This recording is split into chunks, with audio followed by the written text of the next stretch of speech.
السلام علیکم ورحمۃ اللہ وبرکاتہ۔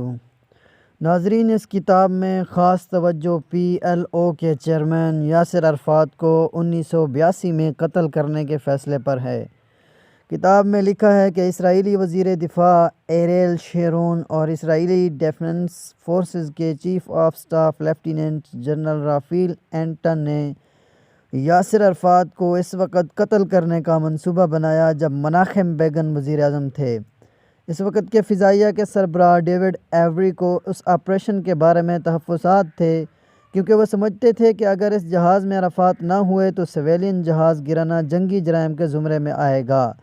تاہم شیرون اور ایٹن اپنے مطالبے پر اڑے رہے اور وعدہ کیا کہ اس حوالے سے اگر کوئی مسئلہ پیدا ہوتا ہے تو وہ اس کے نتائج اور قانونی ذمہ داری قبول کریں گے۔